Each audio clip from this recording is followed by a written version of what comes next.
Hello and welcome to On the Other Hoof. I am back from my rendezvous up to the north, and unfortunately you don't have Adam to keep you company tonight, but we have some good racing ahead tomorrow at York and Goodwood. We also have Newmarket that we've just been complaining about it not being on Channel 4, but some good racing there. We have a full house tonight, and also today marks the official 1 anniversary of Callum joining On the Other Hoof, doesn't it?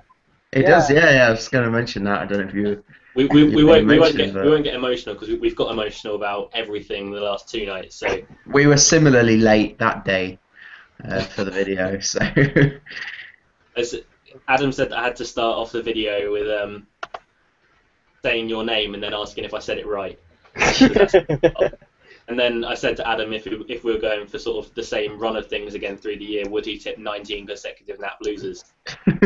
He said yes. So he said yes, which I have full faith that he'll follow through on. None of us got a nap winner yesterday, did we? No. Still running. Still. What was your nap yesterday? I don't know. Take cover in the Nunthorpe. No. It was no, it was the French horse, Rangali. Rangali, yeah. Yeah. Ran alright. Yeah. Quick word on the Richard Hughes ride on Soul Power. What side do you fall on? Bad or good? Everyone? Bad. I fall on the bad side. What option has he got? What else could he have done to make that ride better? I would argue like it wasn't the best ride. It wasn't the worst ride I've seen, but he's chosen to follow a horse through. Now that horse he's chosen is Take Cover, who was a front runner and was going back at the time. Yeah. Like, yeah. I don't know. He was probably trying to go to the right and go through with Shay Shay, which you can understand, but Shay Shay's regressive. Yeah, I just think that Soul Power got him out of a bit of trouble today. I don't think it was the worst ride, but I think Soul Power is a fantastic horse. Because I genuinely thought with 50 yards to go that Stepper Point was going to win. So when Soul Power actually burst through, I didn't expect it. So I was kind of shocked. I was ready to write my tweet saying it was a poor ride from Richard Hughes, but then when he came through, I had to sit there for 5 minutes and think of a tweet to write because I was a bit flabbergasted, really. But when you think about it, would other jockeys have got him home? It is a real fun one. I would drop down the category that I don't think he had much else of an option to do what he did. Yeah. And he rode it with a hell of a lot of confidence, like you have to do with a horse. Yeah. And the horse is a class act and got him out of trouble, and he knew that. So, yeah, I couldn't say it was a bad ride, but I know a lot of people think it is. Yeah, there's a lot of people that fall on either side of the line. And Michael, we haven't spoke to you yet, so welcome to the show, Michael. Thanks very much. Now, also, one bone to pick with Adam about his fantastic presenting last night. Yeah. He has a go at me every single week because I forget to ask for questions at the start of the show and ask your fancies. Adam, what race was it that you asked for questions and fancies on? After the Nunthorpe. That's it twigged halfway through people talking about Nunthorpe. It twigged in my head. I was like, oh no, I forgot to ask for questions. Now, for the last twice that I've presented, I have nailed it. Got it early way, and now it's going to be the last thrice. So if you've got any questions or fancies to tweet us that you've got for tomorrow, then tweet myself at LukeElder13 or any of these other fine gentlemen that you follow on Twitter, and we'll try and read them out at the end of the show. We've already had a few actually, courtesy of Adam tweeting very, very early the link of the show. But thank you very much for joining us, and we're going to get stuck into the racing now, starting with the Strensel stage, which is a Group 3 at York, also known as the 205.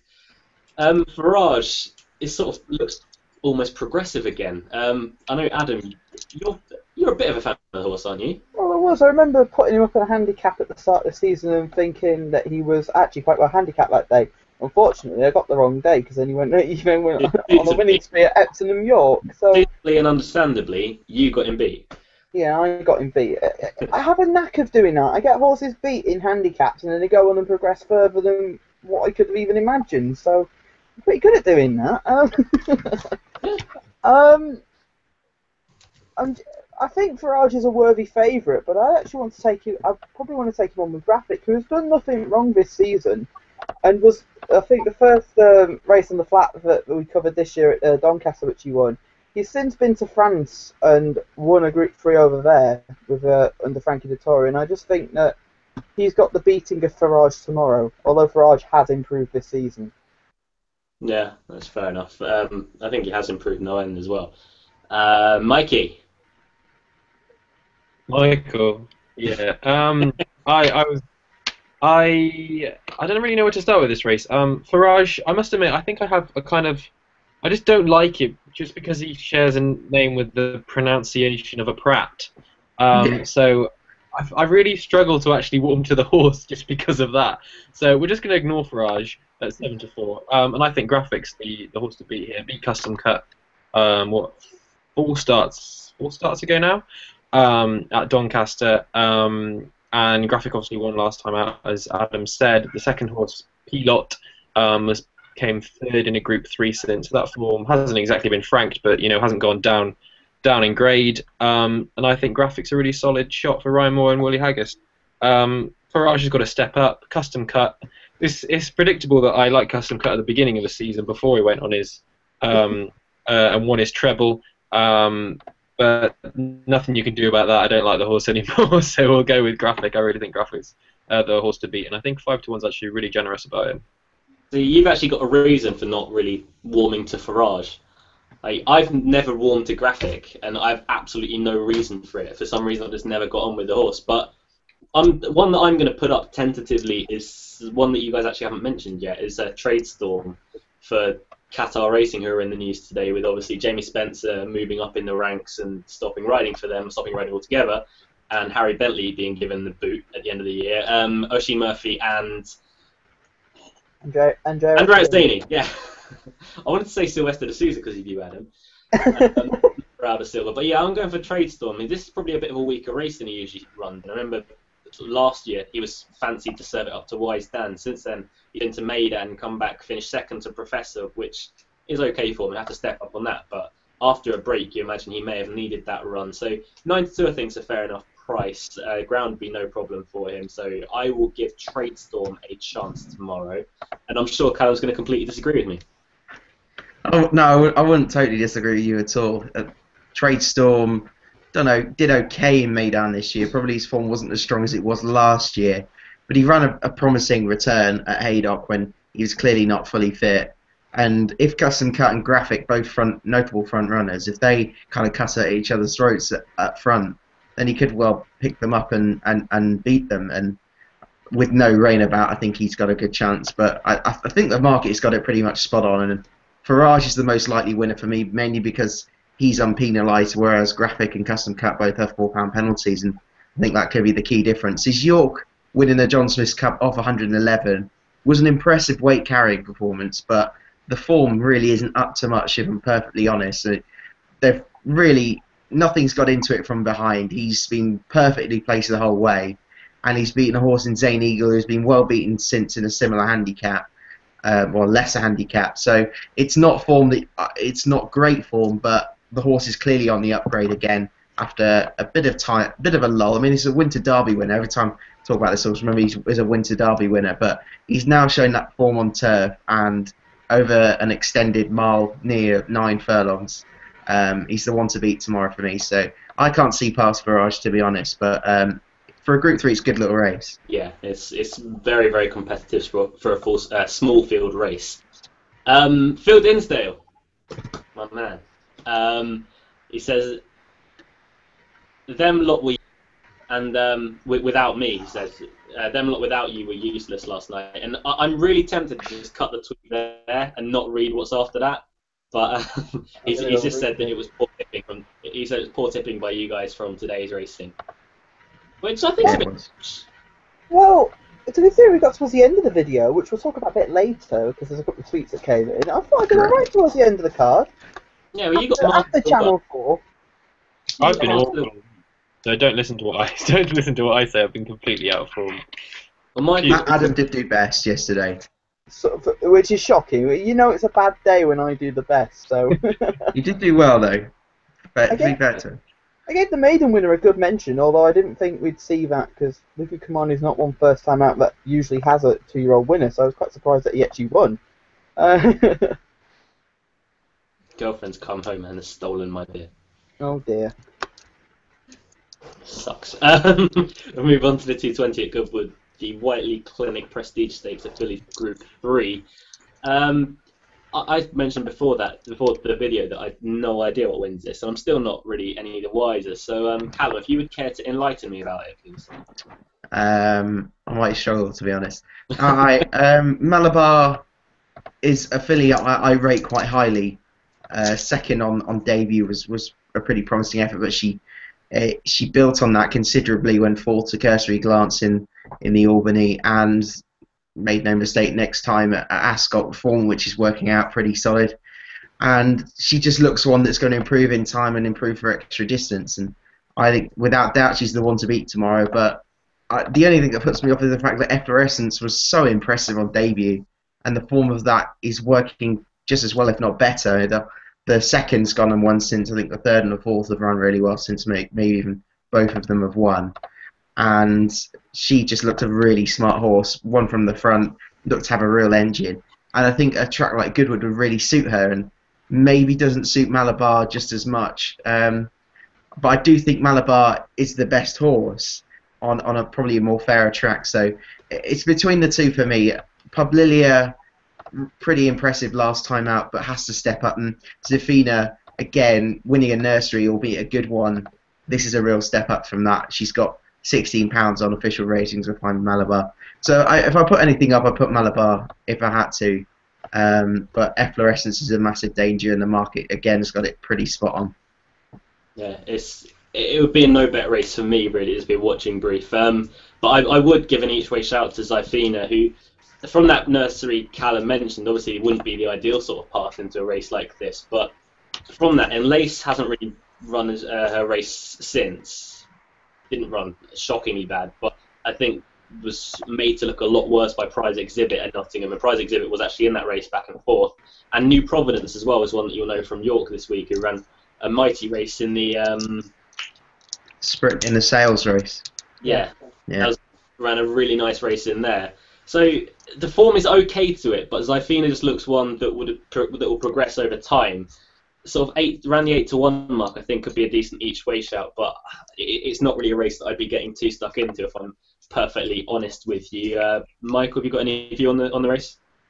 My view is that why are Channel 4 showing this race and we have to preview it, and not the 3:55 at Newmarket, when you've got Tropics, Caspanecchia, Intrinsic, Reckless Abandon? It's because it's 5 minutes. It's 5 minutes after the Ebor, and they're only allowed to show racing until 4 o'clock, I think. Yeah, that's fine. I think it should change. I think they should have some kind of... You know who we've got to blame for that? Noel Edmonds. That's it's a cracking rerun of Deal or No Deal, by the way, at 4:15. No, it's come down with me. No, has it come down with me? It's come down with me. Okay, even got that wrong. Dave Lamb's fault. Come down with me is alright. Tuck into that after something stuff. No, I've not even written a note down about this race because I can't give you any insight. Callum's pretty much summed it up, and I'm just not interested. Wow, your tipping really is bad if you're not putting up a selection. No, I'm not putting up selection, so then I can't lose, which I think is a good tactic. It's a good tactic, but it's not why we're here. We'll let you off for one race. Adam, have you got anything else that you can add on to what me and Callum said? Mostly what Callum. Well, mainly what Callum said, I agree with. I mean, Malabar for me is the best filly in the race, but the track could be a slight concern. I mean, Efflorescence won easily at Newmarket on debut and was down to run a couple of weeks ago in another group race, but was pulled out because of the ground.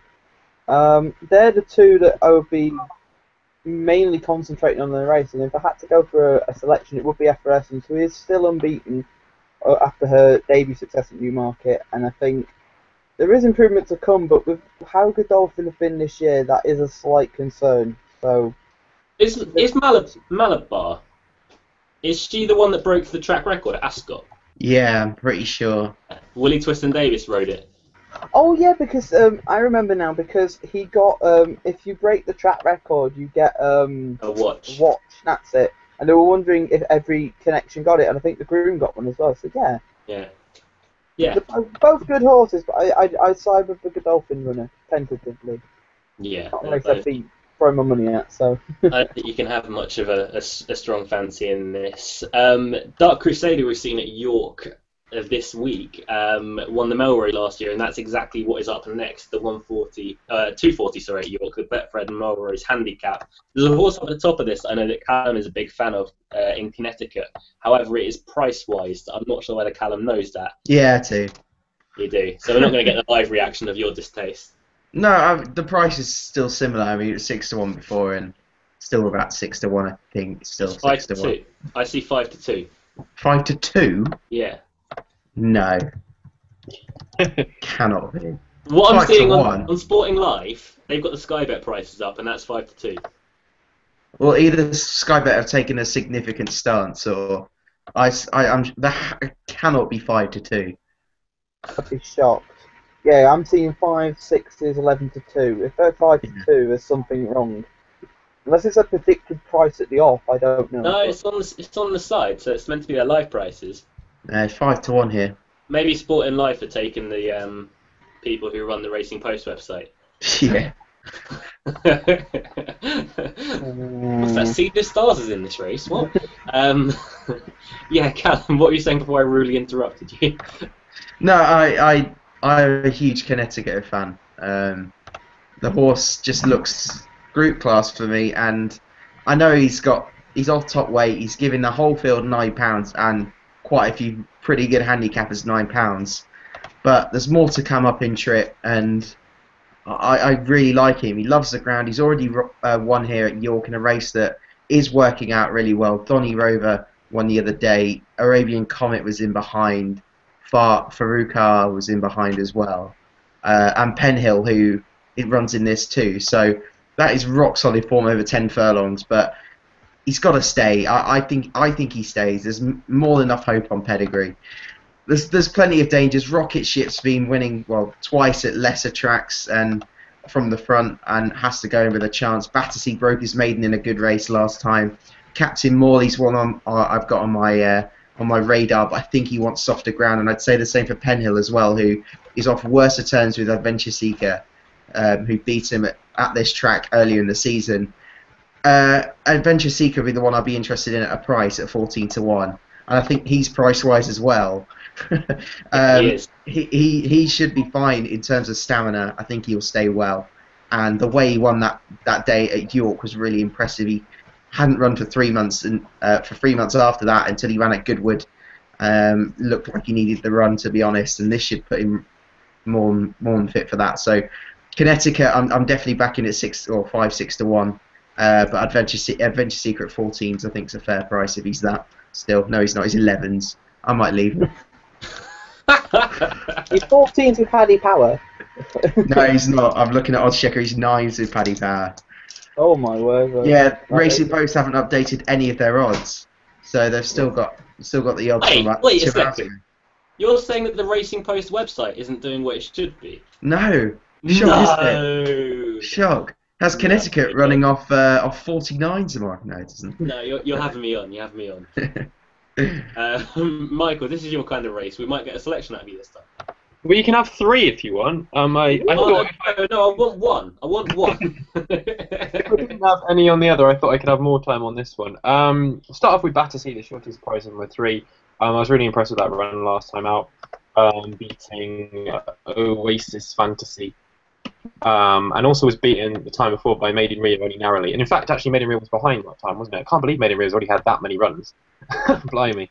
That's Mark Johnson for you. But yeah, I thought I was really impressed that day. I think I backed Oasis Fantasy, but knew he was never going to get there because Battersea had already flown. And I think that one has got a really good chance today. Further up in price, just want to mention Penhill. He's about 12s at the moment. But this is a really lovely looker of a horse. I don't know, I really fell for this horse when he beat the bottom one, actually, Kashmiri Sunset at Nottingham, I think. He's a really lovely looker. Up in the weight significantly though. And I think that might be a bit of a problem today. The one that I do like, which is the biggest price, and would actually probably be the selection, however, is Fun Mac, who I think is slow, but not that slow. We'll appreciate the step up in trip by Scirocco out of a Monjou mare. Step up in trip with extra 2 furlongs. Has beaten Battersea before. That was when 4 starts ago, or 5 starts ago. Also beaten Eagle Top when Eagle Top disappointed. That was interesting. Oh yeah, 5 starts ago. Sorry, Haydock Fun might beat Battersea by 3 1/4 lengths. Personal opinion in second. I think this one's got a really good chance. Step Up in Trip's really going to help. First time blinkers as well. Wasn't disgraced behind Double Bluff, Oasis Fantasy, and King's Fate at Goodwood last time. And I think 25 to 1 is a bit of an insult, really. I think he's slow, but I don't think he's that slow over this kind of trip. I love it when Michael goes into sort of like his little rant, and he finds things out in that rant that he hadn't seen before. He's like, got beat by, Eagle Top. That was when he got beat, though, when he underperformed. Yeah. Becca found it so bad that she had to run out the room choking, so... And she's trying so hard not to cough on the video. I'm going to go for one that I think we all sort of gave a little mention to in the Bahrain Trophy and Bond de Force. Oh, for sake! That's my selection. I'm kind of put off of it now. How does it feel, Adam? You like it now? No. I thought I'd found one at a big price then. Oh. Not gonna lie, I'm kind of put off now that you like it as well. Well, I had Master of the World today, which everybody was against, so... Yeah, but you're usually rubbish when I'm on the videos with you. True. Arc Day, wasn't here. Yeah, true. Well, I did really well that day. Yeah, exactly. I wasn't here. Yeah, Von de Force was considered good enough to run the Bahrain Trophy last time out. Before that, had won a handicap of 81. Is £4 higher here today. Stamina's not really going to be an issue for me. I don't think he's at the top of his sort of handicap mark, and obviously his connections must be considering much better than a mark of 85 or 86 as it was last time, because they were willing to ruin that by running in the Bahrain Trophy, which I think he ran a lot better than his placing of last actually suggests. Like, he didn't travel that badly. All his form seems to be on softer ground, but he's never really encountered much faster ground, so we don't really know how he'll go on it. By Hurricane Run, he should really deal with the faster ground, but we'll find out tomorrow. Callum's choking now. Everyone is choking. I'm contemplating spitting the gum out of my mouth now, actually, because I'm quite worried. Lovely. But yeah, have I missed out any points there, Adam? You took all of them. Thank you. Is there nothing you can add on top of that? Well, my main point was going to be with the fact that they wanted to ruin, well, they could have ruined the handicap mark at Newmarket last time out. But obviously came last and was dropped £1, and the step up in trip for me is a big plus, and I thought it was a big price. Others in the race, I do like Rocket Ship as well, and he's improved considerably on his last 2 starts. And he'd be, well, I think I'd actually have Bont de Vos as actually my main selection in the race, but I'd pair him with Rocket Ship. I think they'd be the 2 that I would be with. The other one that interests me, and I wouldn't want to bet, is the Willie Mullins contender, Eurodel, who has recently been bought from France and has been thrown in here off a mark of 84, and potentially, I don't know how good it could be. I could see him going jumping and potentially be a Triumph Hurdle contender down the time. But yeah, he is interesting, but I'm not sure what to expect from him. Yeah, fair enough. Well elaborated after I stole your selection. We say stole, inverted commas. The next race up is the... Are you kidding me? The 32 red handicap. Oh my word! Oh. Two red stakes. It's Do you known want to know as something else as well? This race is worth more than the Stewards' Cup as well. That is the same, isn't it? It must be I the think same. it's the same. It's Exactly the same. 600,000. a Yeah. furlong further. Ah, idiots. Who's running their PR department? Idiots. That's 2 red stakes. That's dreadful. Idiot. Oh, What is this race usually called? I don't know. I've no The idea.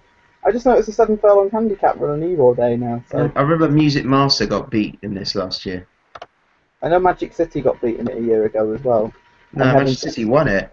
Oh, Magic City won it. Heaven's Guest got beaten it. Yeah, that's the race. Yeah. Magic City won it last year. Imperial Guest won it the year before, and Eaton Rifles the year before that. But yeah, anyway, the 32 Red Handicap, not to be confused with every other race that the 32 Red sponsor. Oh, last year it was the Betfair Cash Out Stakes. Not to be confused with that Grade 2 Chase or... Game Spirit. Oh. Ran over. Like, I don't usually swear, but that's absolute bollocks, isn't it? Betfair Yeah. Summer Double Second Leg in 2012. Oh. Second leg. Cracking names here, isn't there? At least it wasn't the third leg. Yeah, was it? I think between that and the International, Yeah, Ascot in July. I think that's it, yeah. Anyway, we should cover this race. Yeah, I agree. Yeah, just end the video there. I'm done with horse racing now. This is absolute nonsense. But we'll move on to the 32 Red Handicap, the prestigious 32 Red Handicap.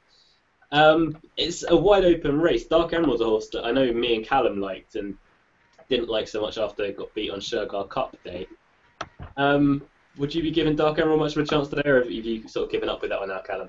I haven't really given up with him, but my whole basis about backing him last time was because he was running over a mile, and I don't think a sharp Goodwood 7 furlongs is really what he wants, and not really a great draw either for one that likes to be prominent. So I really struggled to find a standout horse in this, and I have to say I think Heavy Metal is probably the one if you have to go for anything, because You asked. I let you well, no, go you're for not gonna go I for him. thought you weren't going to go for Heavy Metal. Who did you think I was going to go for? Anything other than Heavy Metal. No, I mean, look, he's got a good draw in 3. His form is, I mean, he's beaten so many of these already this season. He ran such a good race in the Betfred Mile just 5 days after he'd won the International at Ascot. 7 furlongs, absolutely fine, goes on any ground, and on his 2-year-old form is still £10 well in. Whereas you've got horses like Magic City, won it last year, but I think he wants a stiffer test now than 7 round here. Rennie Mattis has to improve a little bit, won a pretty poor race last time out, but is considered intransigent second last year. American Hope, I got to improve £5 higher, and the rest I don't really like either. You have to say this is a weaker race than what Heavy Metal's been running in the last few times, isn't it?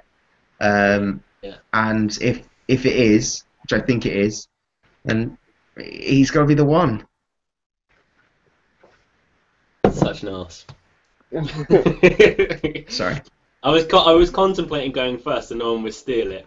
I thought out of you three, Michael and Adam would probably be the ones to steal it, even if they didn't fancy it whatsoever. You've got the tip, bro. It's yours, bro. You have it.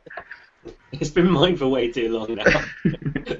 Heavy Metal's just improved beyond all doubt this year. I think he's now a group horse running in a handicap off a mark of 100, so he's got to improve £6 higher than last time. I don't think he fully stays a mile.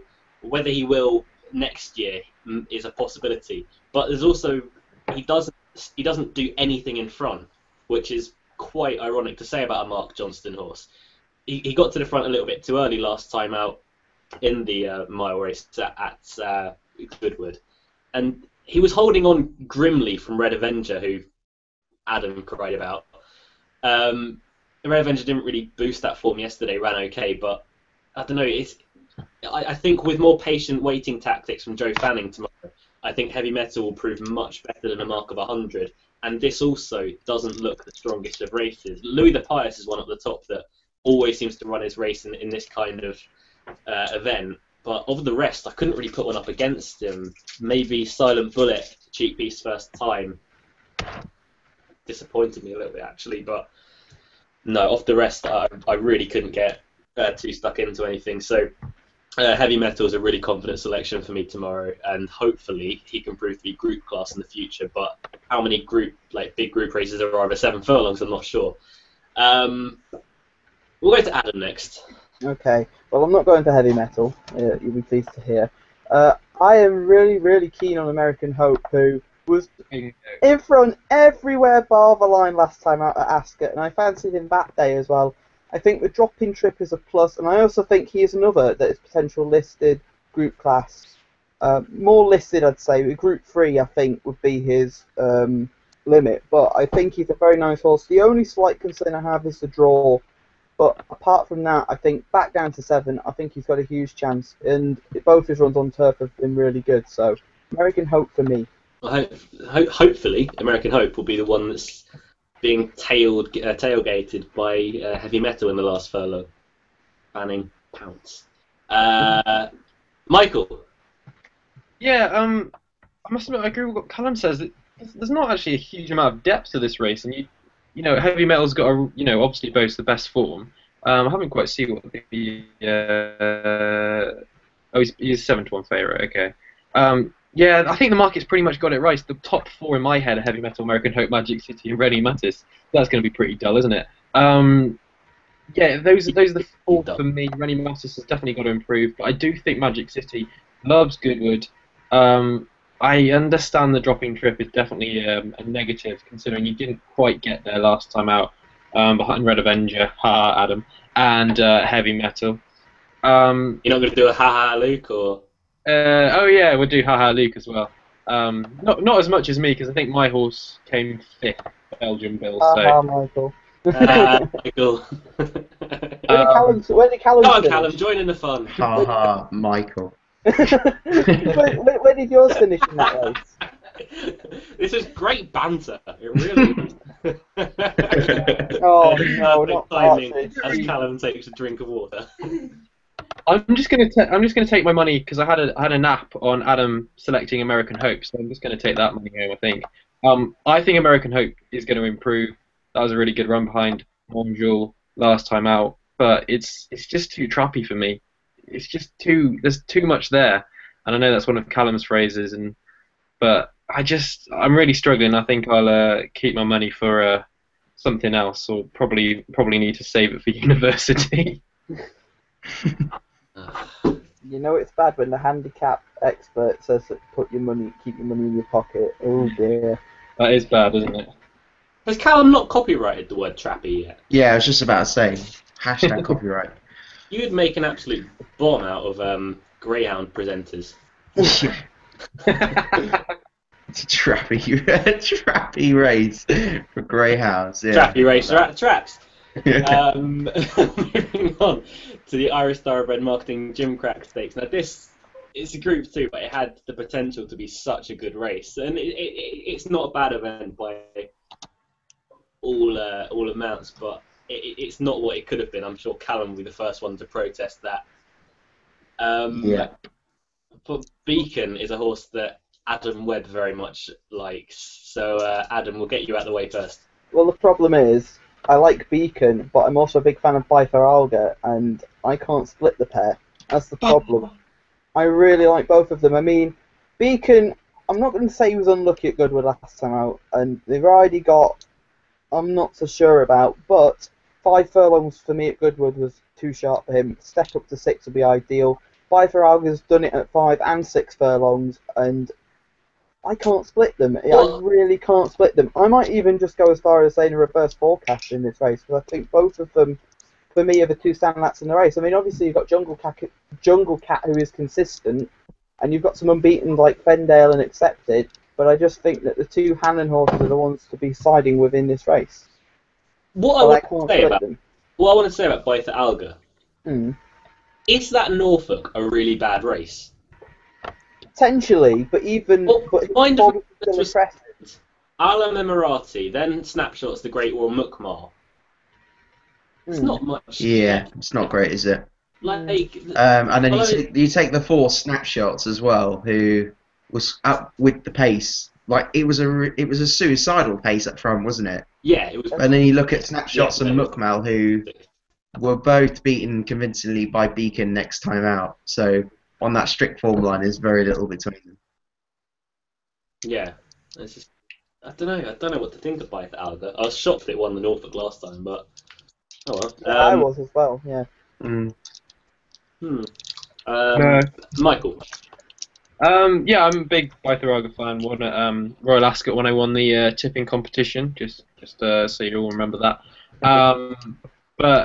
And I'm not really a massive fan of Beacon. I have to admit, I can understand what you're saying with the Norfolk being weak form, but the way Bifaralga Alga travelled that day and the time before. I think the step up and trip back to 6 furlongs is more kind of his bag.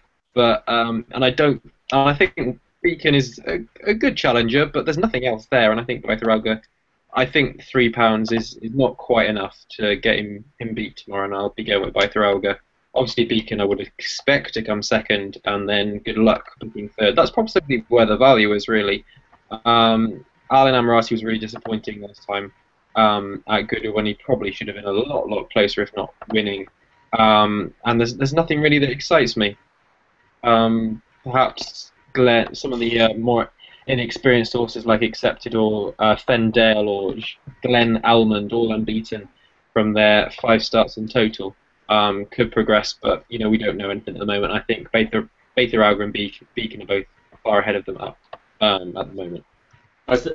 With Beacon, I quite like Beacon for tomorrow. Actually, I'm as mentioned, I'm not the biggest fan of Bytha Alga for tomorrow's race. I think he's still got a bit to prove, if I'm honest. Jungle Cat's also one that I'd put up each way just because he always seems to run his race. It's a typical Mark Johnston type. But Beacon is one.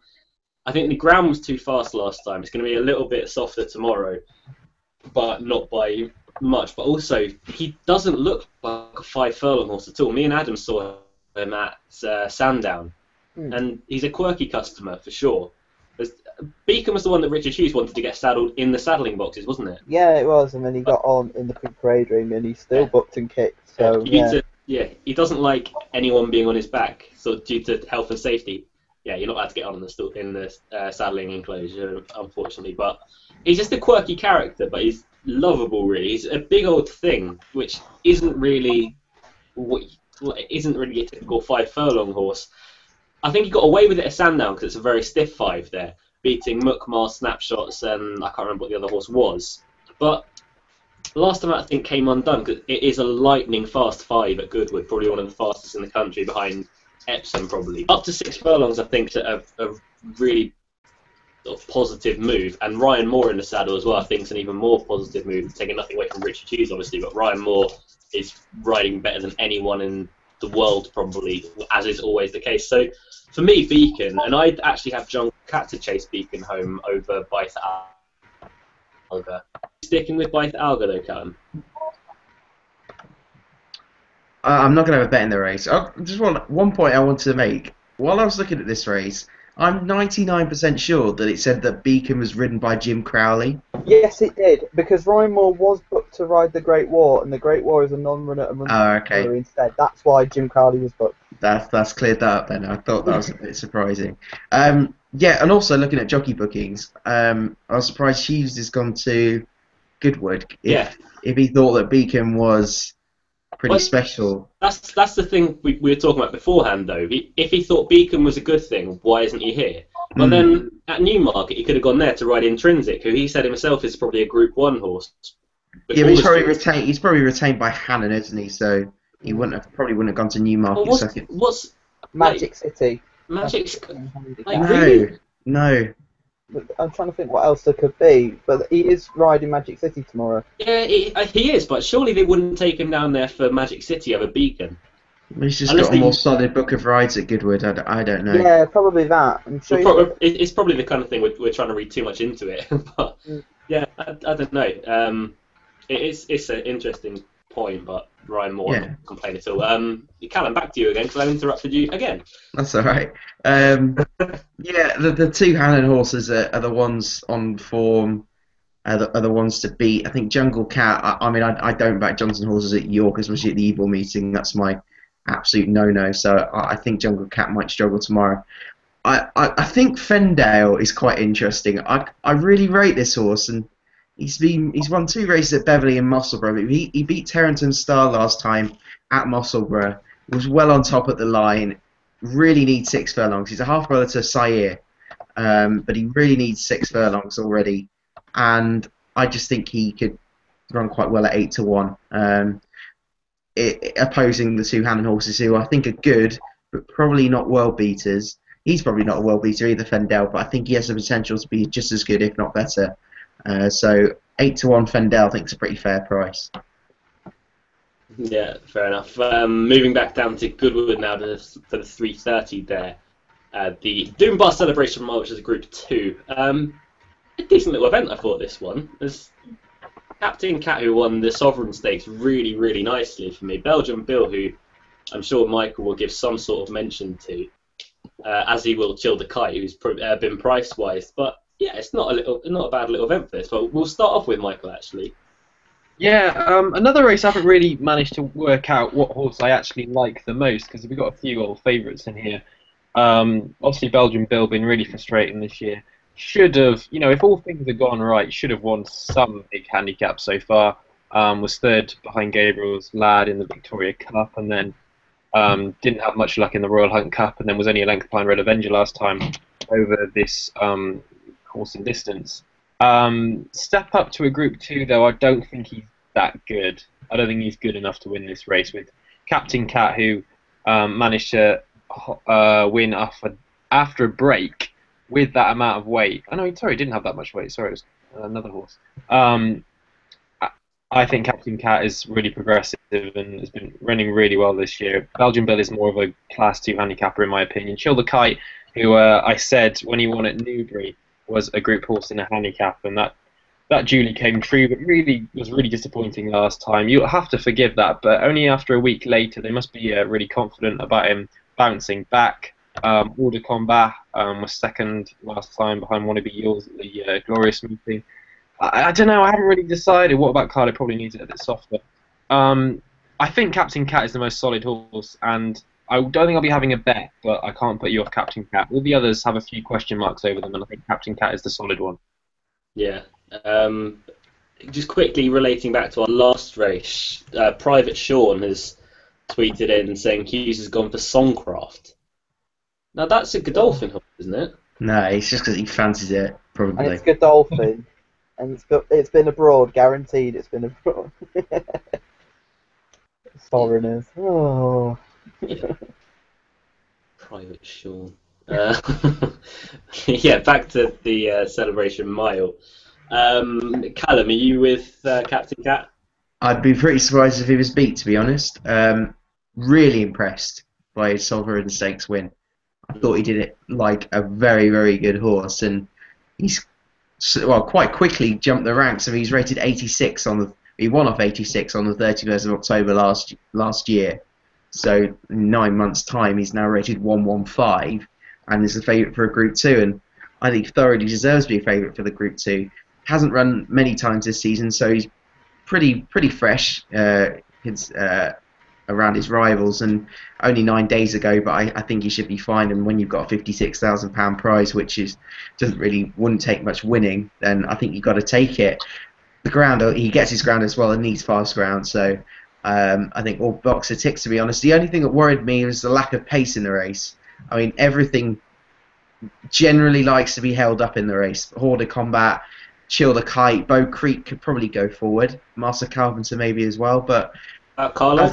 As a general rule, yeah. What about Carlo interested me a little bit, actually. But I think he could go forward, but I think he could outrun his odds if he did go forward and maybe nicked it, because I don't think the horse is done winning yet. I think he's got a lot more to give. So 25 to 1 I thought was a little bit too big for him, but I think Captain Cat wins. Yeah, I'm actually agreeing completely with Callum there. I think Captain Cat wins, and wins easily. I can see why they gave him the break after winning on the Championships Day at Lingfield. He'd been on the go for a long time, so he hadn't had his winter break. That was his winter break in effect between all the Championships Day and the Sovereign Stakes. If he's better than he was at Salisbury tomorrow, which he's well entitled to be, based on the fact that he's now had his run back, I can't see him getting beat at all. I think he could even be better than Group 2 class if he takes another step forward tomorrow, which he should do, really. And like Callum said, you wouldn't belie him that at all. Like he's just a horse that's improved beyond all conceit. What about Carlo, though? I agree that could outrun his odds. Of the rest, I'm not sure. Producer's a horse that I like, but I could never seem to sort of work out. So it have to be boring and stick with Captain Cat, but for a price each way. What about Carlo? Adam, are we going to make it 4 We are going sweep. to make it 4 from 4, but I have another point. The horse box broke down on the way to the Tote Sport Mile. How much of a good thing would he have been in that race? In Yeah. that handicap? He would have been an absolute good thing. The way he won at Salisbury was really impressive, and the fact that they're coming here and James Doyle takes the ride, their confidence must be sky high, and I think he's the one to beat. One at a bigger price. The quicker ground might be a slight issue, but Master Carpenter has been doing nothing wrong of late. He was third to Western last time out and probably didn't see out the 10 furlongs. Back to a mile, I think he's at an each way price. So I'd say that Captain Cat's your likely winner, but I wouldn't put you off Master Carpenter each way. I've got everyone guessing what Richard Hughes has gone to Goodwood to ride now. I'd love Bill no Dinsdale has gone winners. to Stick Jade. Dick Jade. I did actually check to see if that was a horse.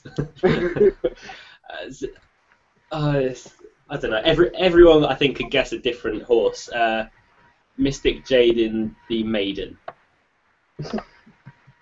when she comes out wins the Guineas next year.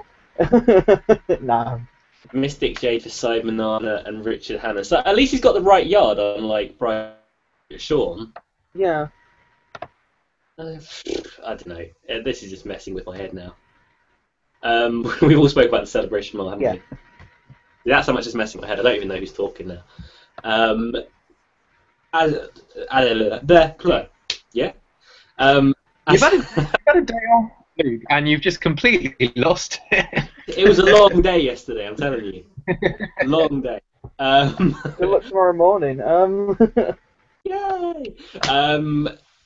As mentioned earlier on in this show, if you want to get in touch with On the Other Who, tweet myself at LukeArder30 or anyone else on the panel, and we will read out your questions or fancies or anything at the end. We'll try and read out. Well, we do read out every tweet as well. We don't sort of get rid of any.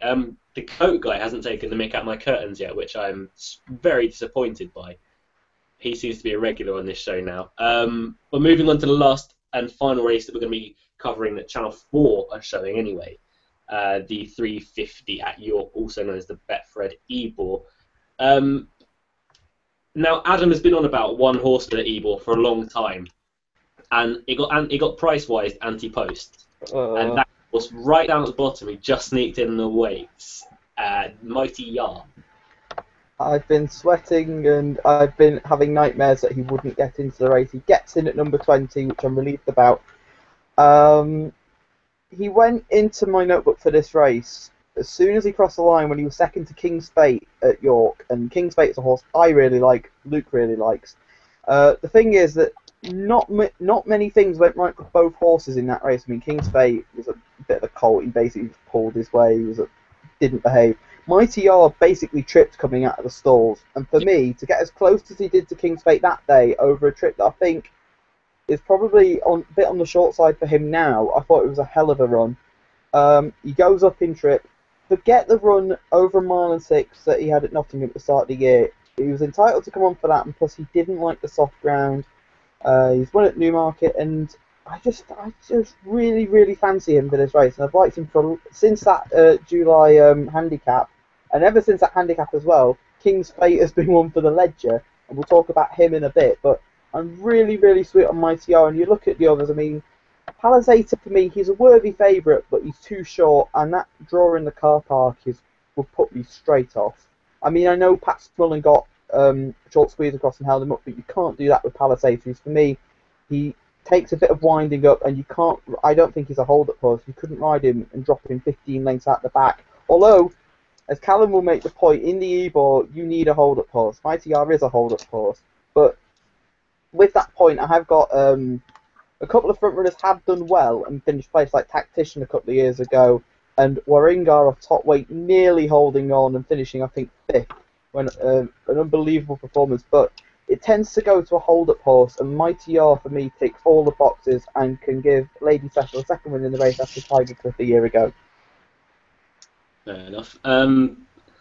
Questions put to you guys. If you had a horse in the Ebor, Yeah. where would you want him to be drawn?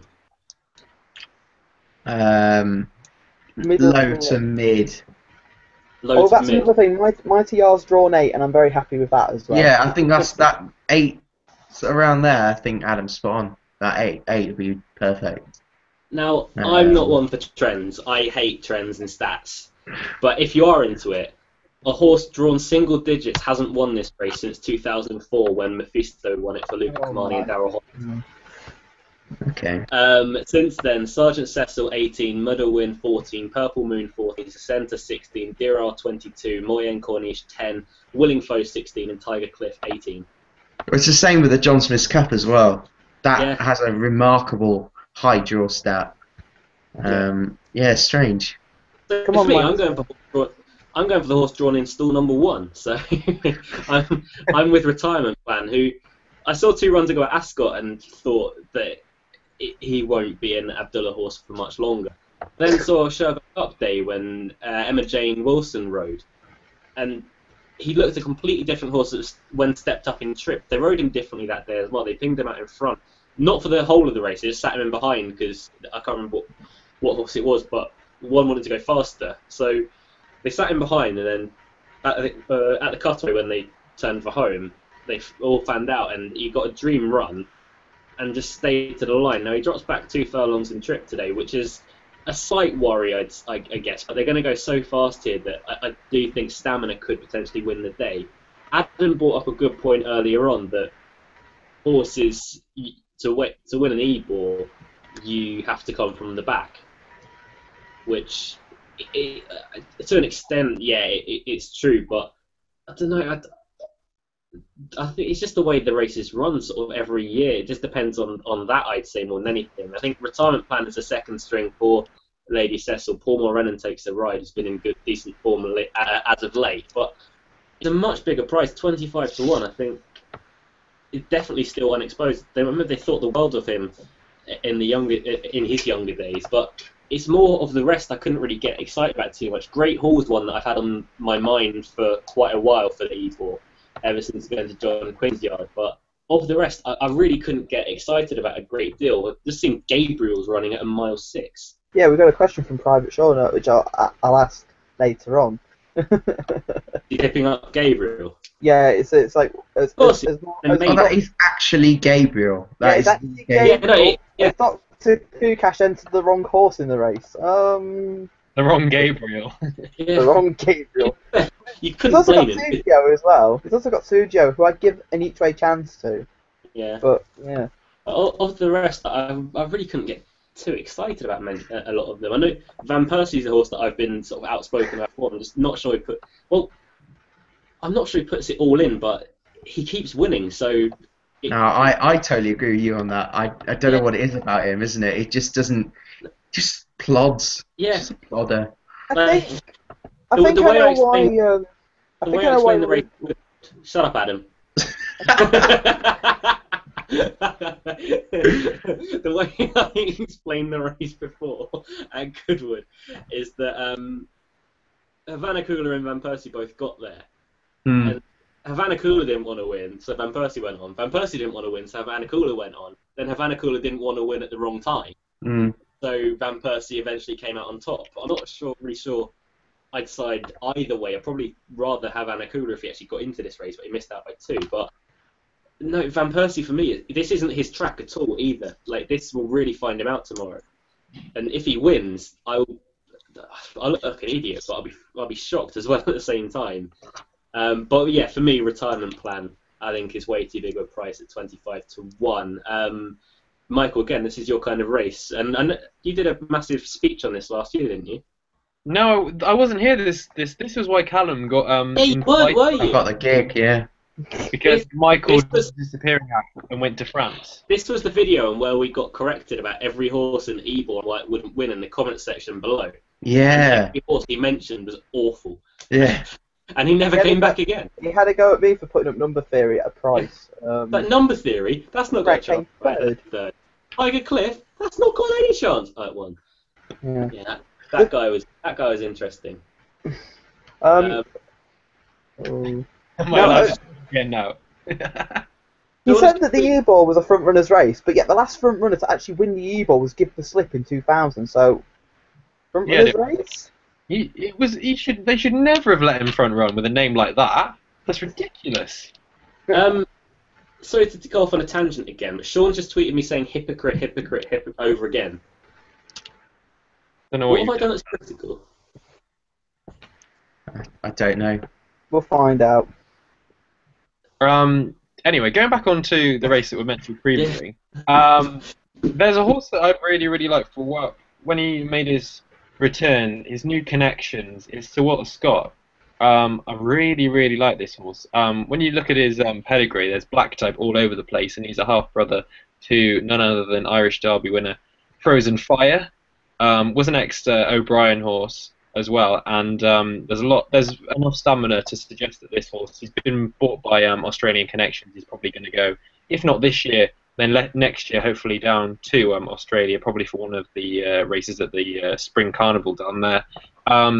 His run last time in the Al Kazim race, beaten by Amrullah, only beaten 5 lengths. Didn't, if I remember the race correctly, didn't exactly get an out at the right time. It was an inadequate trip. This is, I think he's been set up for this, and if he wins it, he'll probably. Would he get into the Melbourne Cup then, or the?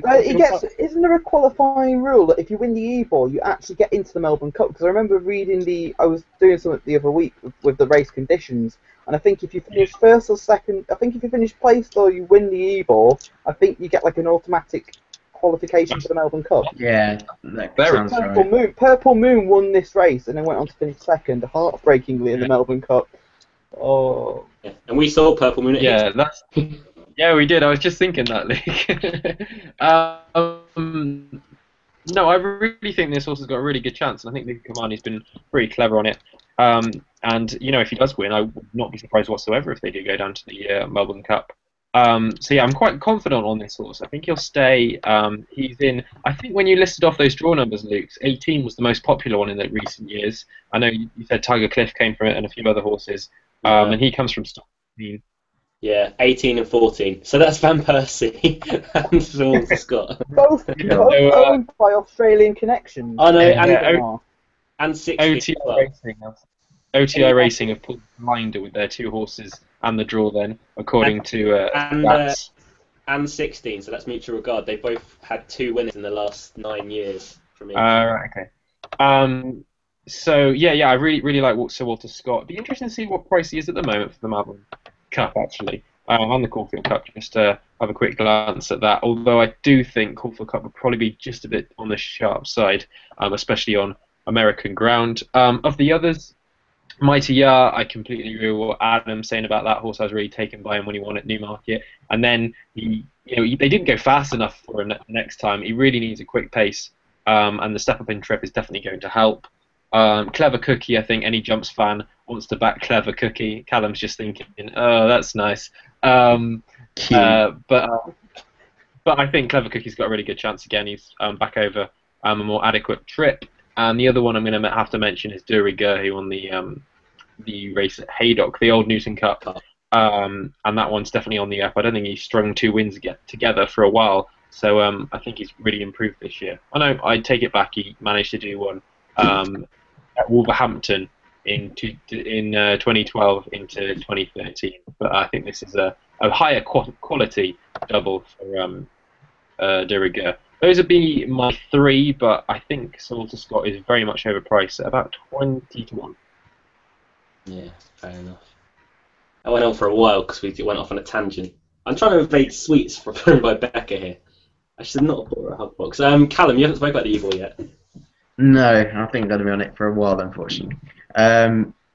Palisator, you've got to start with Palisator. Obvious chance, form's been franked, £4 penalty, due to go up, I think, another 4. So, looks to have a really good chance. I agree with Adam. I've been really convinced by by Mighty Yar in the week, just because he's got his ground now. I mean, you take out the pair of 7th places he's got. First time was on soft ground on his return. At Newmarket, officially it says good, but it was at least good to soft. Maybe even softer. So you can excuse both those runs, and bar that, his form figures are extremely strong. And I mean, you're a big fan of, well, plenty of us are a big fan of King's Fate, and I think will look at that in the future and think he had an impossible task winning off 94 against King's Fate. So looks like he's crying out for this step up in trip as well. So 9-1, I'm going to have to take. I think he's got a massive chance. Clever Cookie. See, I think this horse staged quite well, but Peter Niven said that he didn't stay 14 furlongs well enough when he dead heated 2 starts back. So I can't really work him out. There's a few more interesting ones. If the Rain Came Dirigo interests me again. Great Hall, I think, has been really well plotted for the race. Ran a really eye-catching debut for the John Quinn yard since being bought out of Brian Meehan's yard. I'm sure John Quinn's going to improve him a few pounds, and he looks an ideal Ebor type. And plenty of you know that Aussie Reigns is a big favourite of mine, and is just a mental price at 50-1 now. 50-1 on this horse is just outrageous. He's looked like he's been crying out for the trip for quite a while. His form when he was a little bit unlucky, 6 lengths beaten by Arab Spring in Ascot, and then beaten 2.5 lengths by Pethers Moon in a Group 3, due to go up £3 higher because of that run. So runs off 99 tomorrow. Can sit in the rear and creep along. If he stays, then I think he's going to be very, very close. Gets his ground as well. I just cannot see why he's 50-1. I think he should be about 16-1. Yeah, I completely agree with Aussie Reigns, actually. So I mean, I know plenty of people will be back in 2 or 3 of this. I would urge you to have at least 250 each way at Aussie Reigns at 50-1, because I'm really sweet on him at 50-1 is just madness. There's plenty of chances. It's a really good race this year, and but the Mighty Yar looks the one to beat for me, and Great Hall I've backed anti-post along with Aussie Reigns, and I still am quite sweet on both with the ground in favour for both. One thing's for certain with Aussie Reigns anyway, that he'll give you a run for your money. He always does. Yeah. Like, there will be one point in the race you think, yeah, I'm going to win here, easy. But, yeah, there's more obvious candidates, isn't there? Yeah. No, I completely agree with you on Aussie Reigns. You can't discount him from this kind of race anyway. And 50-1 is way too big, so I do agree with you on that. What price did you get about him anti-post? Was it shorter? 50-1. 50-1. So he's now, I mean, he's 50s in 1 or 2 places now, so it doesn't really seem. I've got 25s on Great Horse, so that probably drifts anyway. There's one more race that I quickly wanted to touch on that I haven't told you guys about, but you probably would have expected it anyway. The race that we're complaining that should be on Channel 4, the 355 at Newmarket, or at least Michael was complaining anyway. Intrinsic is the interesting one, along with Tropics who chased home Slade Power in the July Cup, returning to form in a big way last time. Intrinsic's the improver, though. Out of them, you'd assume this race is between them two, assuming Reckless Abandon isn't his old self. I think, Reckless Abandon is going to need the run for a start. I think it is between Tropics and Intrinsic, although Albon Star could give them trouble. I mean, Albon Star was third in the Stewards Cup to Intrinsic. I don't know, it's either between Tropics and Intrinsic, because Tropics came back to form big time last time out, and also threatened at Royal Ascot as well, that he was coming back to himself. Yeah. If Tropics can run to the same as he did in the July Cup, I think he'll win, but Intrinsic is definitely a group horse. So yeah. I think Intrinsic's definitely got a step forward again. Yeah. And I think he will. I think he was still probably showing signs of greenness at Goodwood, because he hung up the camber, which was an interesting thing to do. But he hung towards the stands, and that was when Richard Hughes pulled the whip through to the right-hand side. So he was just running away from the whip under a right-hand drive. But as soon as he came under a left-hand drive, went straight as you like and was going away from the field. He obviously didn't have much weight in that day. But Robert Cowles plotted him out perfectly. But I wrote in my blog earlier, it's time for him to now come a man and really face up to a better opposition. And I think he will tomorrow. I think I'm with Intrinsic. A quick line on that race, Callum? Tropics, without doubt, the one to beat on official ratings, and if he can run to what he did in a July Cup, then there's no doubt he wins this race and won it last year. I just think the worry with him is that all his best form is on a softer surface. I mean, at least good to soft. And it's going to be pretty fast out there. I don't think there's any rain due for Newmarket. So Intrinsic, I don't think. Well, he's got to find a stone on official ratings. He might not have to find that much if Tropics runs a few pounds below par, and I think he's better than the rest. So, I mean, he's potentially the best horse in the race. Potentially, he could be a top sprinter. I don't know. Intrinsic, yeah, I think Intrinsic could do it tomorrow. I swear he just done a massive U-turn there. Yeah. I'm just not. I'm just not convinced Tropics will run well on the ground. Yeah, fair enough. Now, okay, Adam's back, right? I just wanted to discuss King's Fate with Adam quickly, if you guys don't mind taking a back seat for a second. King's the only danger tomorrow, Alex, my boy. I'd agree with that. I said if Alex, my boy, was to run in the Melrose, I would have considered putting him up because he's been proven he's gone the right way since the step up and trip. He's won at Haydock and Musselburgh, Alex, my boy. But King's Fate for me, I mean, they're going to ruin a very, very attractive handicap mark of 99, and I hope he wins tomorrow because then he goes on to the Ledger, and there's a couple of people watching, Antcherat and Tom Wubia. King's Fate will beat Kingston Hill in the Ledger. Don't you lads worry about that. He will. Is it fair to say that race is a better Ledger trial than the Voltigeur? Yes, I agree with that. Probably. Because Postponed isn't going to run, Snow Sky won't stay. Yeah, Hartnell really disappointed. Yeah, I agree. This race is a better Ledger trial, and even Forever Now could put that Newmarket run behind him. But I hope King's Fate wins. At least the three are actually lined up for it. Yeah. Like, you got three 3-year-olds in it, and all of them, it wouldn't surprise you if they played a big hand in the Ledger. Yeah. Exactly. Yeah, no, I'm completely with King's Fate tomorrow, and I'll probably be talking about it in a second as well. We go for run out, but yeah, that will be all the racing done. Although we did get a request from Sean to cover the Winter Hill at Windsor quickly. So just quickly, one word: Alcazim or True Story. That was Wubia who asked that as well. Sean also did it as well. Sean also did it. I don't like True Story that much. Alcazim. Yeah. Yes, it's got to be Alcazim. I personally am surprised that Grandeur is a non-runner because this is its kind of level, isn't it? Kind of Group 3, unlike Main Sequence, who's a Group 1 winner. Oh, come on, that is true. That is so true. I'm sorry. In that game, my turn at yours is now a handicapper. Exactly, I was waiting for that. You already do it anyway. Just get on my own back. So I'm surprised because, you know, this is his kind of race. Maybe they can find a listed race for him or something. But yeah, I can't have True Story. I've always been an Alcazim fan, and I'm surprised Kieran Fallon isn't riding True Story because I thought he was immense. So that's a bit of a surprise. There's nothing else really in the race. Gifted Girl perhaps is the horse for third. There'll be 8 runners now, so yeah, you could look for third. But yeah, hopefully Alcazim gets back to his best here. Yeah, I mean it probably is Grundy's kind of race, you know, running against a Royal Ascot winner in a Group 1 and an Eclipse winner in that as well. So yeah, probably. Grundy's kind of race it in that kind of company. But yeah, Alcazim. Horses who in total have won what? How many times this season? Once. No, Pressburger's won twice as well. So yeah, this season he's against 3 winners. Would be against 3 winners. Yeah, would be. Sorry. He'd have a proper jockey on this time instead of an American yak, but which might be harsh.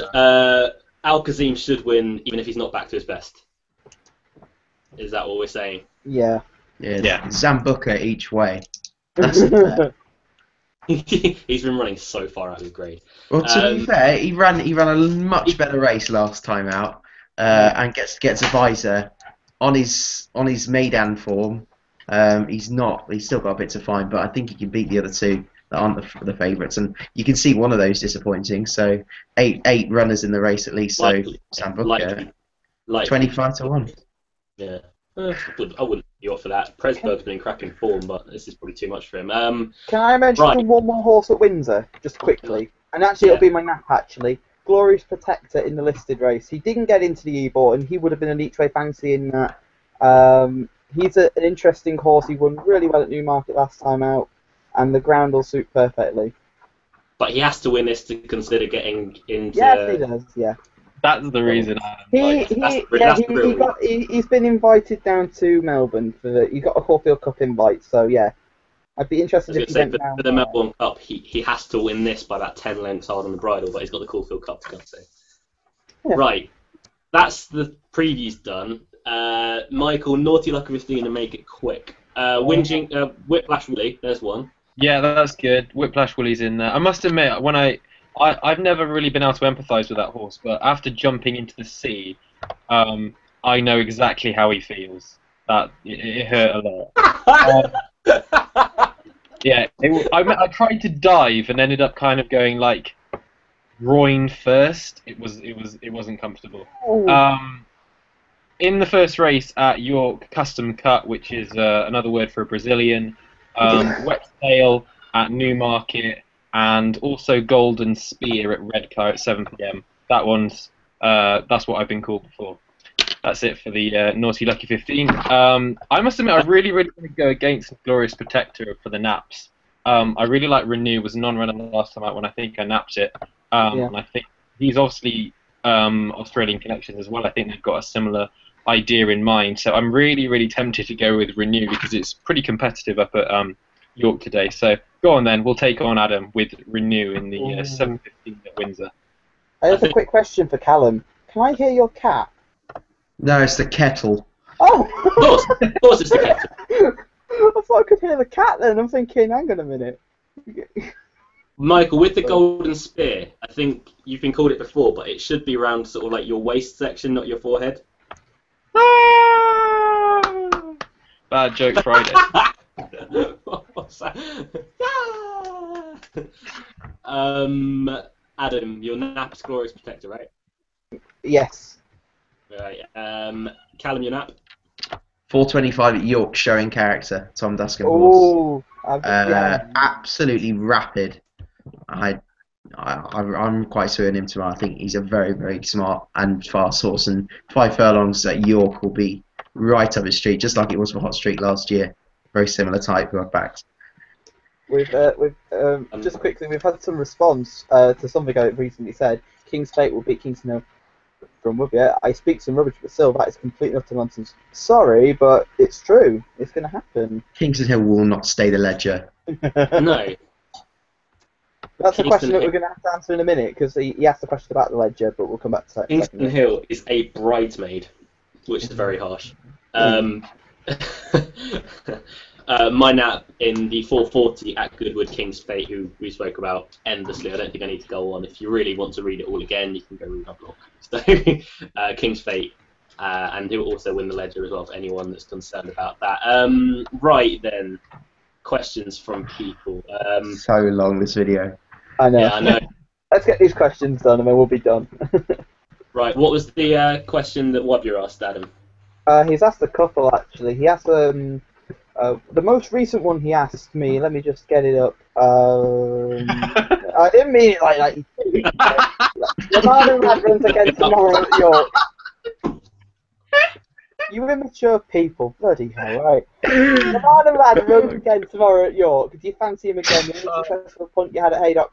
I think he's got too much weight tomorrow, and I think there are other horses in that race that I'd be interested in. I'll never recover. Do you give Lamar Lad a chance tomorrow at York? No, now that Adam's got it up for Wobber, we can move on. Derek Gamble Punt. If that's really your surname, Derek, amazing. Do you think Tiggy Wiggy should have gone for the Nunthorpe? Yes, 100%. Yes. I think she'd have won it. Jordan Rudge, Palisade, too short for you guys to be having a go? Yes. I think its race is far too short. One thing about Palisade that I wanted to add, if you do see Palisade walking in a very obscene style in the pre-parading or parading, don't be alarmed, because I fell for that last time, and Palisade cannot walk. It's one of the most peculiar things you've seen. Everyone using the St. Ledger after the Great Voltage. Will postpone be supplemented? No. Any anti-post bets from any of you? King's Fate. St. Ledger after the Voltage has not changed. I don't think any of them will win it. Can Sir Callum Medell sum up his thoughts on the victories of Absolutely So and Master the World in 2 words? Without swearing. We pass the watershed. Oh, what? Bloody hell. quick. Ah! Reactions to Jimmy Spencer retiring? He's not really. Well, he's either love him or you hate him. I think Emma Spencer described it perfectly earlier in the week. He's a bit like Marmite. If he gets one up for you, he's a hero. If he's been beaten a short head, when holding one up 15 lengths out the back. That sounded a lot. I think the sound cut out at the wrong Yes, time. I know, I got it. If he gets one up you, like Jamie Spencer has never put one up me, but you know, for you Gets maybe. a horse on the line. One last tweet to really annoy Callum. True story would be a good hurdler from Lee Armstrong. Oh, no. On that front, I think that's it for tonight. It's a very long one. Horrid question. Actually, statutory, because it's a dog. So get Ferguson to get it, and yeah, he'd be interested actually. One sec. I just give John Ferguson a ring because he's my best friend. I've got one or two questions really, really quickly. Chris Heath got in touch and asked for this treble. Farage at York by Farage in heavy metal. It's not the worst sounding treble. Yes. Okay, that's there was one of a. Can you ask Callum which of his favourite flat horses he looks forward to supporting in novice hurdles this winter from Tim Devine? Callum Day. Yeah, I don't know. And I don't know. Let's look at bed. Yeah, I could not give a damn. I really couldn't. Private Sean then also said, Gabriel in the Ebor, how come about that? Or is Kukash managed to confuse himself and declare the wrong Gabriel? I think that could be the case. Already done that. I know, but I said that's right. Later. Silence. That's it. Silence. Even your dog wants you to shut up now. That is. I don't know if I can even say that's all we've got time for tonight. I think that was about half an hour ago. I think we should apologise. I'm really sorry this video has gone on for so long. But thank you very much for watching until the end. Unless you skipped loads of it, then hello. But thank you very much for tuning in tonight. We'll be back next week on Friday to preview the next Saturday Channel 4 cards. I've completely forgotten what race it is next week. Yeah, that one. From all of us here on The Other Hoof, goodbye.